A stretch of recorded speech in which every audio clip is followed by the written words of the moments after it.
ప్రభువు నామానికి స్తోత్రం. ప్రతిరోజు వినడం ద్వారా ఒక సంవత్సరానికి బైబిల్ చదవడానికి ఈ ఛానల్ సహాయపడుతుంది. Please subscribe and support. హృదయపూర్వక ధన్యవాదాలు.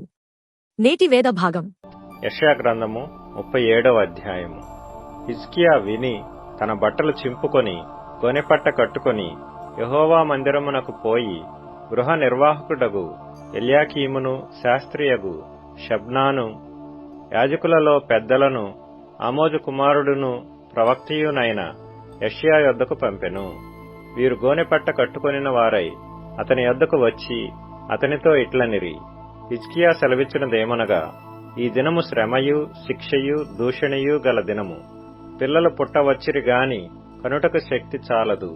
జీవము గల దేవుని దూషించుటకై అష్షూరు రాజైన తన యజమానుని చేత పంపబడిన రబ్షాకే పలికిన మాటలు నీ దేవుడైన యెహోవా ఒకవేళ ఆలకించి నీ దేవుడైన యెహోవాకు వినబడియున్న ఆ మాటలను బట్టి ఆయన అష్షూరు రాజును గద్దించునేమో. కాబట్టి నిలిచిన శేషము కొరకు నీవు హెచ్చుగా ప్రార్థన చేయుము. రాజైన హిజ్కియా సేవకులు యెషయా యొద్దకు రాగా యెషయా వారితో ఇట్లనెను, మీ యజమానునికి ఈ మాట తెలియజేయుడి. యెహోవా సెలవిచ్చినదేమనగా, అష్షూరు రాజు సేవకులు నన్ను దూషింపగా నీవు వినిన మాటలకు భయపడవద్దు. అతనిలో ఒక ఆత్మను నేను పుట్టింతును. వదంతి విని తన దేశమునకు వెళ్లిపోవును. అతని దేశమందు ఖడ్గము చేత అతనిని కూలజేయుదును.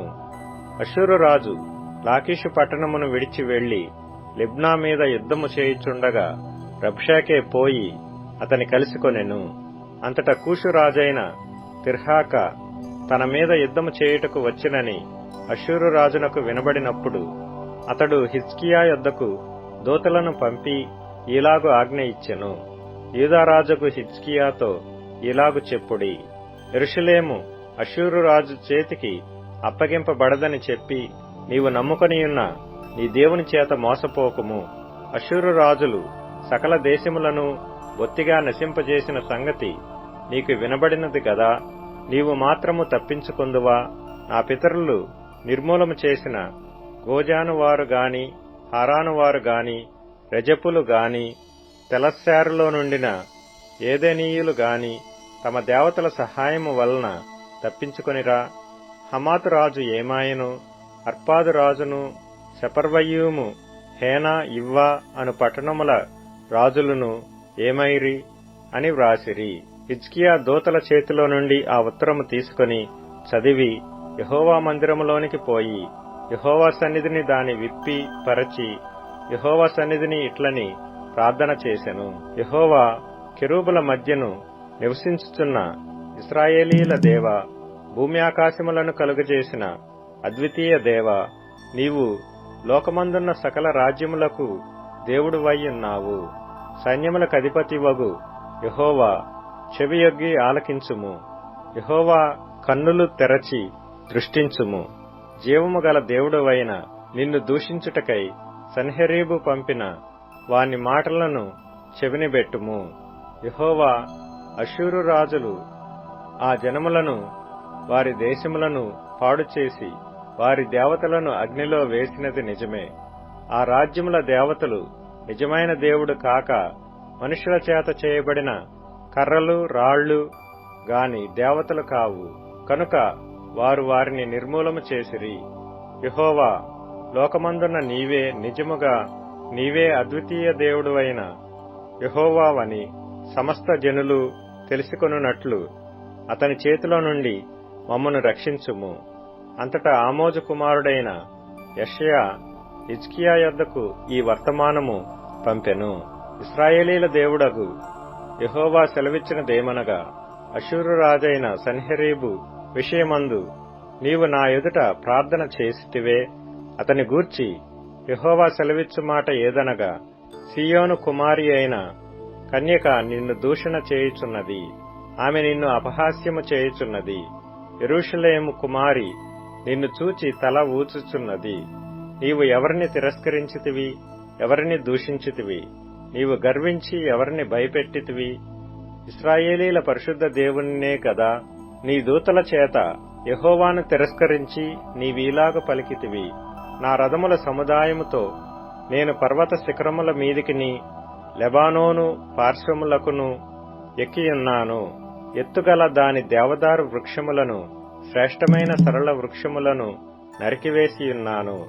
వాని దూరపు సరిహద్దులలోనున్న సత్రములలోనికిని, కర్మెలు ఫలవంతములగు క్షేత్రమైన అడవిలోనికిని ప్రవేశించియున్నాను. నేను త్రవ్వి నీళ్లు పానము చేసియున్నాను. నా అరకాలి చేత నేను దిట్టమైన స్థలముల నదులనన్నిటినీ ఎండిపోజేసియున్నాను. నేనే పూర్వమందు వీటిని కలుగజేసితిననియు, పురాతన కాలమందే దీని నిర్ణయించితిననియు నీకు వినబడలేదా? ప్రాకారములు గల పట్టణములను నీవు పాడు దిబ్బలుగా చేయుట నా వలననే సంభవించినది.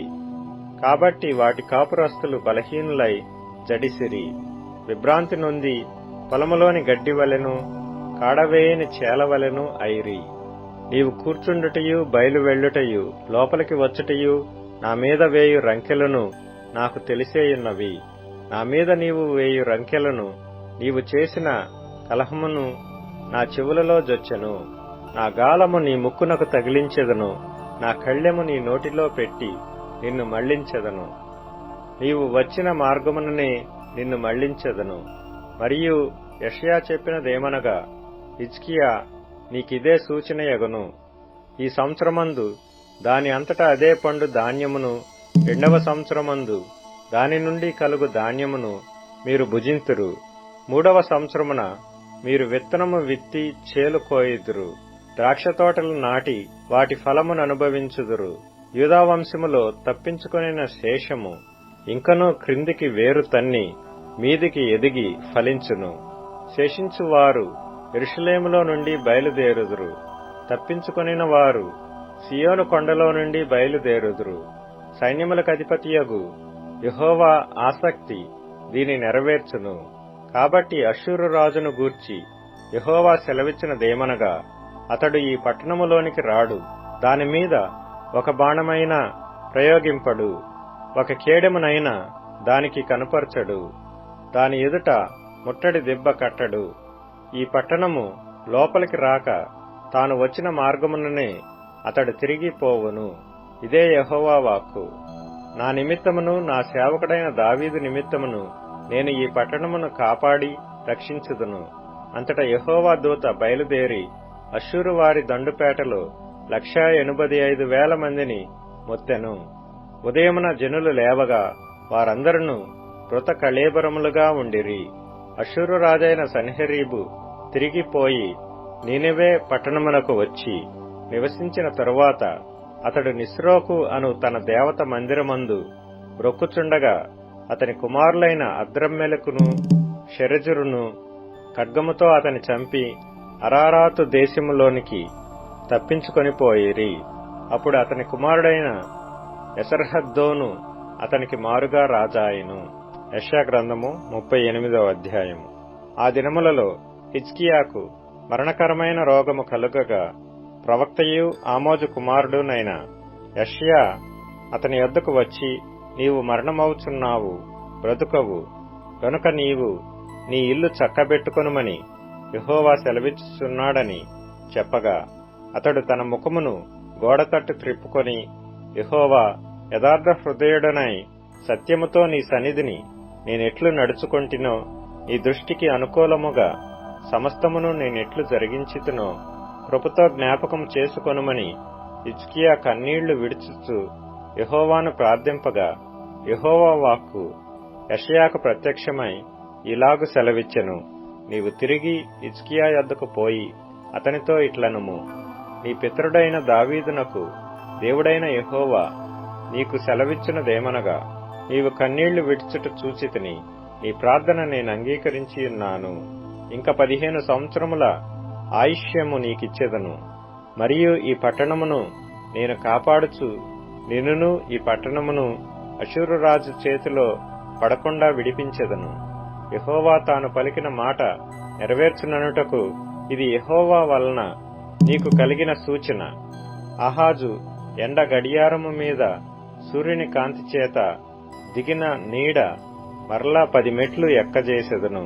అప్పుడు సూర్యకాంతి దిగిన మెట్లలో అది 10 మెట్లు మరలా ఎక్కెను. యూదారాజైన హిజ్కియా రోగి అయి ఆరోగ్యము పొందిన తరువాత అతడు రచయించినది: నా దినముల మధ్యాహ్న కాలమందు నేను పాతాళ ద్వారమున పోవలసి వచ్చెను. నా ఆయుశ్శేషము పోగొట్టుకొని ఉన్నాను. యెహోవాను, సజీవుల దేశమున యెహోవాను చూడకపోవుదును. మృతుల లోక నివాసినై ఇకను మనుషులను కానకపోవుదునని నేననుకొంటిని. నా నివాసము పెరికివేయబడెను. గొర్రెల కాపరి గుడిసెవలే అది నా యొద్ద నుండి ఎత్తికొని పోబడెను. నేయువాడు తన పని చుట్టుకొనున్నట్లు నేను నా జీవము ముగించుచున్నాను. ఆయన నన్ను బద్దె నుండి కత్తిరించుచున్నాడు. ఒక దినములోగా నీవు నన్ను సమాప్తి చేయుచున్నావు. ఉదయమగు వరకు ఓర్చుకొంటిని. సింహము ఎముకలను విరచునట్లు నొప్పిచేత నా ఎముకలన్నీయు విరువబడెను. ఒక దినములోగానే నీవు నన్ను సమాప్తి చేయుదువు. మంగళకత్తి పిట్టవలెను, ఓదె కొరకు వలెను నేను కిచకిచలాడితిని. గువ్వవలే మూల్గితిని. ఉన్నత స్థలము తట్టు చూచి చూచి నా కన్నులు క్షీణించెను. నాకు శ్రమ కలిగెను. యెహోవా, నా కొరకు పూటబడియుండుము. నేనేమందును? ఆయన నాకు మాట ఇచ్చెను, ఆయనే నెరవేర్చెను. నాకు కలిగిన వ్యాకులమును బట్టి నా సంవత్సరములన్నీయు నేను మెల్లగా నడుచుకొందును. ప్రభువా, వీటి వలన మనుషులు జీవించుదురు. వీటి వలననే నా ఆత్మ జీవించుచున్నది. నీవు నన్ను బాగు చేయుదువు, నన్ను జీవింపచేయుదువు. మిక్కుటమైన ఆయాసము నాకు నెమ్మది కలుగుటకు కారణమాయెను. నీ ప్రేమ చేత నా ప్రాణమును నాశనమును గోతి నుండి విడిపించితివి. నీ వీపు వెనకతట్టు నా పాపములన్నీయు నీవు పారవేసితివి. పాతాళమున నీకు స్తుతి కలుగదు. వృతి నీకు కృతజ్ఞతాస్తుతి చెల్లింపదు.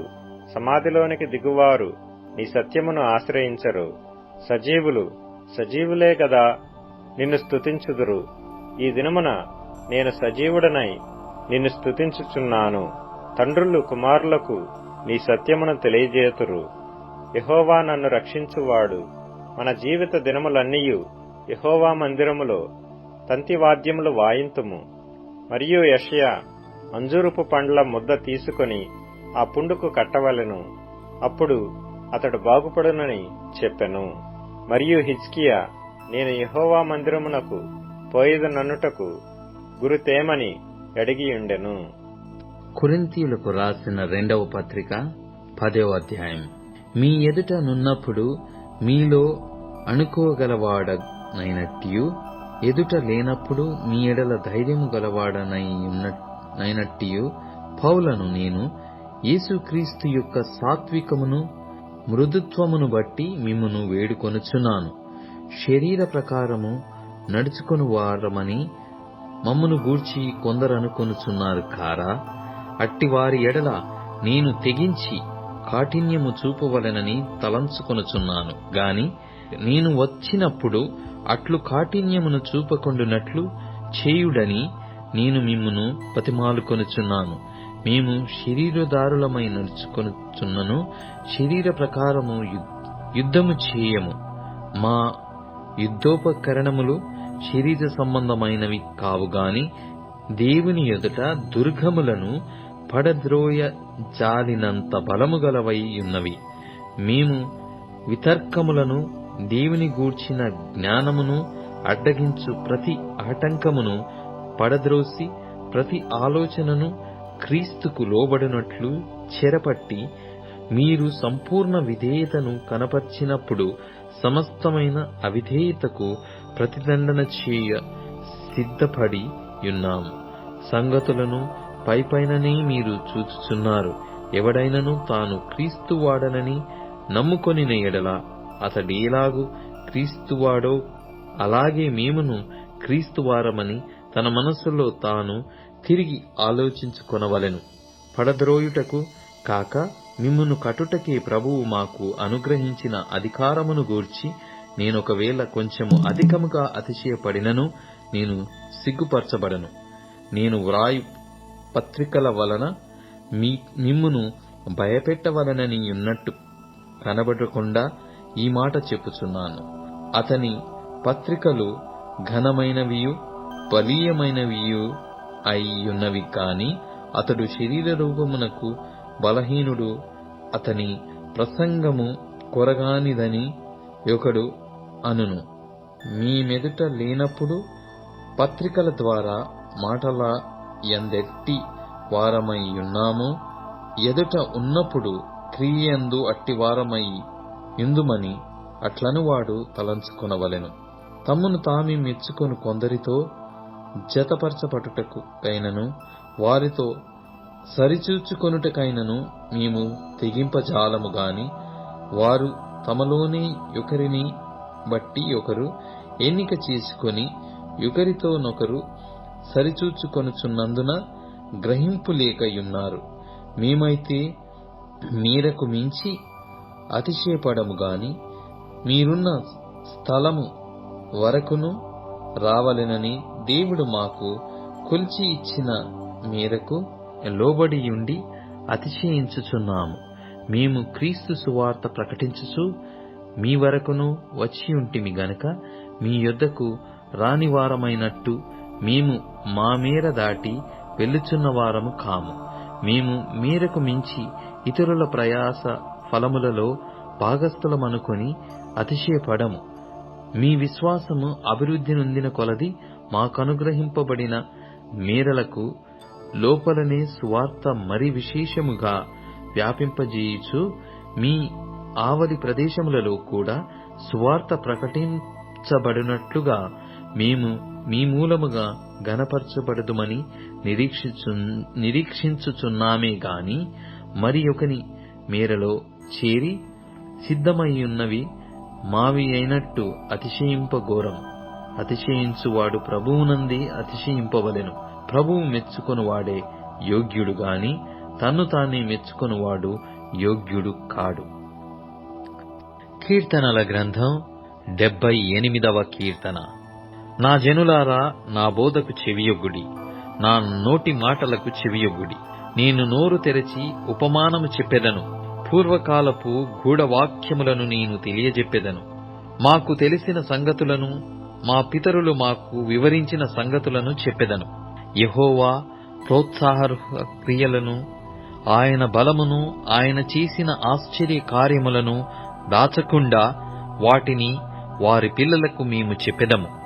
రాగల తరములలో పుట్టబోవు పిల్లలు దాని నెరుగునట్లును, వారు లేచి తమ పిల్లలకు దానిని వివరించునట్లును, వీరును దేవుని యందు నిరీక్షణ గలవారై దేవుని క్రియలను మరవక యుండి యథార్థ హృదయులు కాక దేవుని విషయమై స్థిర మనస్సు లేనివారై తమ పితరుల వలె తిరగబడకయు మూర్ఖతయు తిరుగుబాటును గల ఆ తరమును పోలియుండకయు వారు ఆయన ఆజ్ఞలను గైకొనునట్లును ఆయన యాకోబు సంతతికి శాసనములను నియమించెను, ఇశ్రాయేలు సంతతికి ధర్మశాస్త్రముననుగ్రహించెను. మన పితరులు తమ పుత్రులకు దానిని తెలపవలెనని వారికాజ్ఞాపించెను. విండ్లను పట్టుకొని యుద్ధ సన్నద్ధులైన ఇఫ్రాయిము సంతతి వారు యుద్ధకాలమున వెనుకకు తిరిగిరి. వారు దేవుని నిబంధనను గైకొనకపోయిరి, ఆయన ధర్మశాస్త్రమును అనుసరింపనొల్లకపోయిరి. ఆయన క్రియలను, ఆయన వారికి చూపిన తన ఆశ్చర్య క్రియలను వారు మరచిపోయిరి. ఐగుప్తు దేశములోని సోయాను క్షేత్రమందు వారి పితరులు చూచుచుండగా ఆయన ఆశ్చర్య కార్యములను చేసెను. ఆయన సముద్రమును పాయలుగా చేసి వారిని అద్దరికి నడిపించెను. ఆయన నీటిని రాశిగా నిలిపెను. పగటివేళ మేఘములో నుండియు రాత్రి అంతయు అగ్ని ప్రకాశములో నుండియు ఆయన వారికి త్రోవ చూపెను. అరణ్యములో ఆయన బండలు చీల్చి సముద్రమంతా సమృద్ధిగా వారికి నీరు త్రాగనిచ్చెను. బండలో నుండి ఆయన నీటి కాలువలు రప్పించెను, నదుల వలె నీళ్లు ప్రవహింపజేసెను. అయినను వారు ఆయనకు విరోధముగా ఇంకను పాపము చేయుచునే వచ్చిరి. అడవిలో మహోన్నతుని మీద తిరుగుబడిరి. వారు తమ ఆశ కొలది ఆహారము నడుగుచు తమ హృదయములలో దేవుని శోధించిరి. ఈ అరణ్యములో దేవుడు భోజనము సిద్ధపరచగలడా ఎనుచు వారు దేవునికి విరోధంగా మాటలాడిరి. ఆయన బండను కొట్టగా నీరు ఉబికెను, నీళ్లు కాలువలై పారెను. ఆయన ఆహారము ఇయ్యగలడా? ఆయన తన ప్రజలకు మాంసము సిద్ధపరచగలడా అని వారు చెప్పుకొనిరి. యెహోవా ఈ మాట విని కోపగించెను. యాకోబు సంతతిని దహించి వేయుటకు అగ్ని రాజెను. ఇశ్రాయేలు సంతతిని హరించి వేయుటకు కోపము పుట్టెను. వారు దేవుని యందు విశ్వాసము ఉంచకపోయిరి. ఆయన దయచేసిన రక్షణ యందు నమ్మిక ఉంచలేదు. అయినను ఆయన పైనున్న ఆకాశములకు ఆజ్ఞాపించెను, అంతరిక్ష ద్వారములను తెరచెను. ఆహారమునకై ఆయన వారి మీద మన్నాను కురిపించెను. ఆకాశ ధాన్యము వారికనుగ్రహించెను. దేవదూతల ఆహారము నరులు భుజించిరి. భోజన పదార్థములను ఆయన వారికి సమృద్ధిగా పంపెను. ఆకాశమందు తూర్పు గాలి ఆయన విసరజేసెను. తన బలము చేత దక్షిణపు గాలి రప్పించెను. ధూళి అంత విస్తారముగా మాంసమును, సముద్రపు ఇసుక రేణువులంత విస్తారముగా రెక్కలు గల పిట్టలను ఆయన వారి మీదికి కురిపించెను. వారి దండు మధ్యను వారి నివాస స్థలముల చుట్టూను ఆయన వాటిని వ్రాలజేసెను. వారు కడుపారా తిని తనిసిరి. వారు ఆశించిన దానిని ఆయన అనుగ్రహించెను. వారి ఆశ తీరక మునిపే ఆహారము ఇంకా వారి నోళ్లలో నుండగానే దేవుని కోపము వారి మీదికి దిగెను. వారిలో బలిసిన వారిని ఆయన సంహరించెను. ఇశ్రాయేలులో యవనులను కూల్చెను. ఇంత జరిగినను వారు ఇంకనూ పాపము చేయుచు ఆయన ఆశ్చర్య కార్యములను బట్టి ఆయనను నమ్ముకొనకపోయిరి. కాబట్టి ఆయన వారి దినములు ఊపిరివలె గడిచిపోజేసెను. వారి సంవత్సరములు అకస్మాత్తుగా గడిచిపోజేసెను. వారిని ఆయన సంహరించినప్పుడు వారు ఆయనను వెదికిరి. వారు తిరిగి హృదయపూర్వకముగా దేవుని బతిమాలుకొనిరి. దేవుడు తమకు ఆశ్రయ దుర్గమనియు, మహోన్నతుడైన దేవుడు తమకు విమోచకుడనియు వారు జ్ఞాపకము చేసుకొనిరి. అయినను వారి హృదయము ఆయన ఎడల స్థిరముగా నుండలేదు. ఆయన నిబంధనను వారు నమ్మకముగా గైకొనలేదు. నోటి మాటతో వారు ఆయనను ముఖస్తుతి చేసిరి. తమ నాలుకలతో ఆయన యొద్ద బొంకిరి. అయితే ఆయన వాత్సల్య సంపూర్ణుడై వారిని నశింపజేయక వారి దోషము పరిహరించువాడు. తన ఉగ్రతను ఏమాత్రమును రేపుకొనక పలుమారు కోపము అణుచుకొనువాడు. కాగా వారు కేవలము శరీరులయ్యున్నారనియూ విసిరి వెళ్లి మరలి రాని గాలి వలె నున్నారనియూ ఆయన జ్ఞాపకము చేసుకొనెను. అరణ్యమున వారు ఆయన మీద ఎన్నిమారులో తిరుగుబడిరి.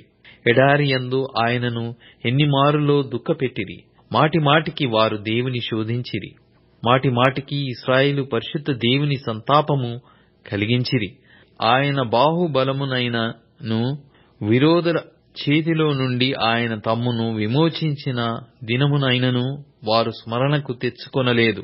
ఐగుప్తులో తన సూచక క్రియలను, సోయను క్షేత్రమందు తన అద్భుతములను ఆయన చూపిన దినమును వారు జ్ఞప్తికి తెచ్చుకొనలేదు. ఐగుప్తీయులు త్రాగలేకుండా నైలు నది కాలువలను, వారి ప్రవాహ జలములను ఆయన రక్తముగా మార్చెను. ఆయన వారి మీదికి జోరీగలను గుంపుగా విడిచెను. అవి వారిని తినివేసెను. కప్పలను విడిచెను. అవి వారిని నాశనము చేసెను. ఆయన వారి పంటను చీడపురుగులకిచ్చెను. వారి కష్టఫలములను మిడతలకప్పగించెను.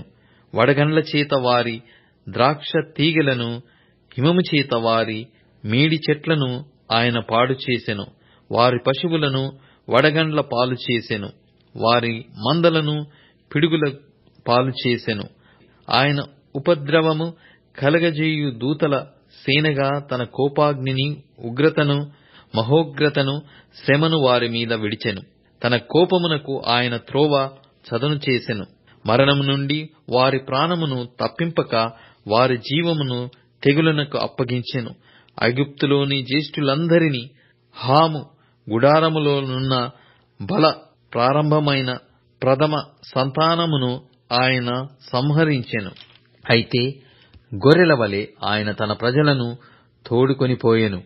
ఒకడు మందను నడిపించినట్లు అరణ్యములో ఆయన వారిని నడిపించెను. వారు భయపడకుండా ఆయన వారిని సురక్షితముగా నడిపించెను. వారి శత్రువులను సముద్రములో ముంచివేసెను. తాను ప్రతిష్ఠించిన సరిహద్దునొద్దకు, తన దక్షిణ హస్తము సంపాదించిన ఈ పర్వతమునొద్దకు ఆయన వారిని రప్పించెను. వారి ఎదుట నుండి అన్యజనులను వెళ్లగొట్టెను. కొలనూలు చేత వారి స్వాస్థ్యమును వారికి పంచి ఇచ్చెను. ఇశ్రాయేలు గోత్రములను వారి గుడారములలో నివసింపజేసెను. అయినను వారు మహోన్నతుడైన దేవుని శోధించి తిరుగుబాటు చేసిరి. ఆయన శాసనములను అనుసరింపకపోయిరి. తమ పితరుల వలె వారు వెనుకకు తిరిగి ద్రోహులైరి.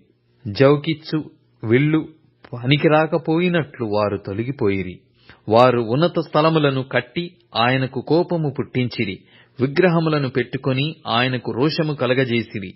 దేవుడు దీని చూచి ఆగ్రహించి ఇశ్రాయేలునందు బహుగా అసహించుకొనెను.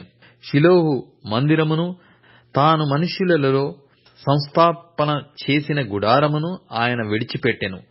ఆయన తన బలమును, చెరకును, తన భూషణమైన దానిని విరోధుల చేతికిని అప్పగించెను.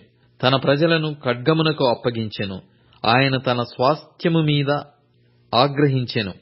అగ్ని వారి యవనస్తులను భక్షించెను. వారి కన్యకలకు పెండ్లిపాటులు లేకపోయెను. వారి యాజకులు కత్తిపాలుగాగా వారి విధవరాండ్రు రోదనము చేయకుండిరి.